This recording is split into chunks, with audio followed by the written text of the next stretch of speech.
la chose de Dieu, alléluia, comme je disais tantôt, il y a une attitude à avoir.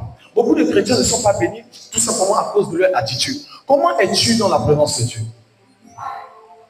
Comment est-ce que tu te tiens? David dit, mon cœur est en joie lorsque je dis, allons à la maison de mon Père. Mais toi, ton cœur est en joie, c'est-à-dire que tu viens au culte pour toi, ça devient comme une formalité, comme disait mon père. Ça devient la norme. Aujourd'hui, c'est dimanche.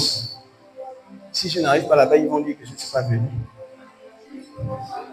Si je n'arrive pas, ils diront que, oh, voilà, il y a eu le culte spécial, il n'est pas venu.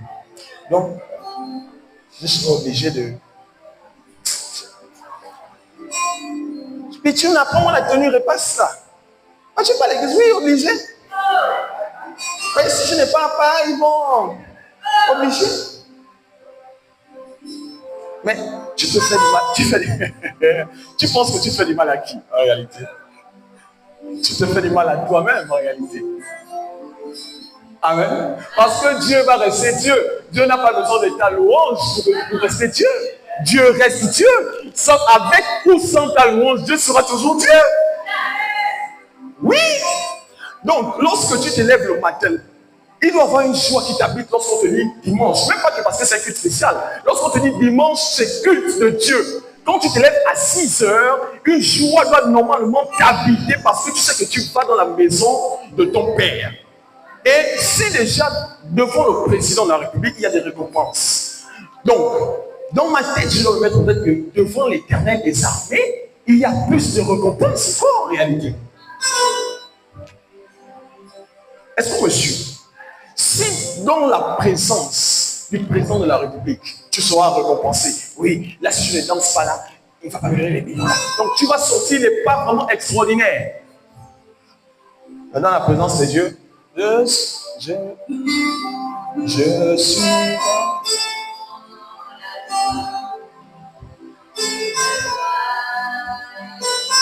Bon, maintenant, il y a deux types de chrétiens. Il y a ceux-là. Maintenant, il y a les gens comme nous là. Ah, Yahweh.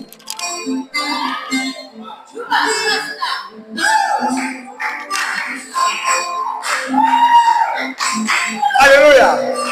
Il y a des gens comme nous. Pourquoi? Parce qu'en fait, quand je fais ça, je pense à mon master. Parce que je me dis, sur combien d'étudiants, j'étais en train hier de parler avec Maya. Je dis, bon, nous, on a cours en soirée. Parce qu'à l'université, en L1, en L2, on fait encore cours comme si on était des poulets moutons. C'est-à-dire, on est mis dans l'amphithéâtre. Le docteur répète là-bas, il a le micro. Tu l'entends vraiment à peine. Mon frère apôtre connaît de quoi je parle. Alléluia. Mais en master, lorsque je fais cours, je suis assis. En face, il y a le split. Et on me dit, on n'appelle plus, on m'appelle non, mais c'est monsieur.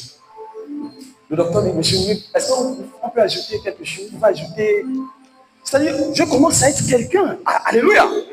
Quelque chose commence à se dessiner là. Donc, quand la louange passe et que je pense à tout ce parcours-là,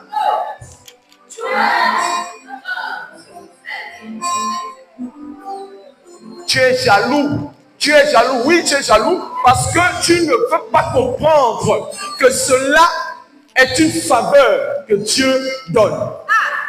Tu vas regarder quelqu'un comme ça. Oh, mais ça, ce n'est pas des mondains. Ça, c'est un païen. C'est un païen. Regarde comment il danse dans l'église. Les fous de Jésus, ça c'est quoi? Regardez comment il danse. Est-ce qu'il est sérieux?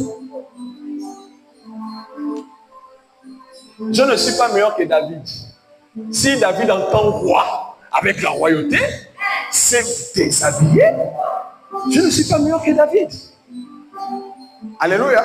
Donc je disais, lorsque vous venez, lorsqu'on vous dit que louange, vous deviez être déjà dans la joie. Vous devez préparer une préparation qui se fait depuis la maison. Absolument. Alléluia. Absolument. Cela ne va pas être une formalité pour vous d'arriver à l'église que, bon, si je ne viens pas, ils vont dire qu'il était où. J'aurai beaucoup de choses qui vont se dire. Non. Donc, je suis. Amen. Alléluia. Donc, dans l'étymologie, je parlais, quand je disais exaltation joyeuse et reconnaissance.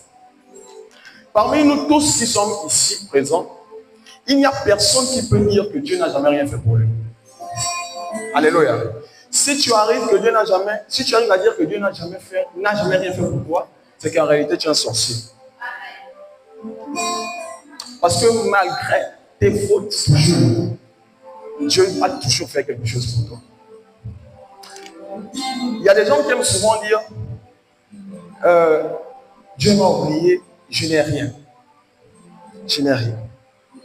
Mais est-ce que tu sais que si tu n'as rien, c'est que tu vas mourir. Tu ne peux ne pas avoir rien. Si Dieu te laisse vraiment sans rien, tu vas mourir. La veuve, lorsque le prophète était, elle dit, le prophète a dit, va à la maison. Il y a Dieu va toujours te laisser avec quelque chose. Il faudrait que nous soyons reconnaissants, n'est-ce pas, pour ce que Dieu fait pour nous. Alléluia. L'intelligence que tu as, tu vas être reconnaissant. Merci. Alléluia. L'intelligence que tu as, tu dois être reconnaissant. Mais tout le monde ne peut pas être intelligent. Alléluia. Tu dois être reconnaissant.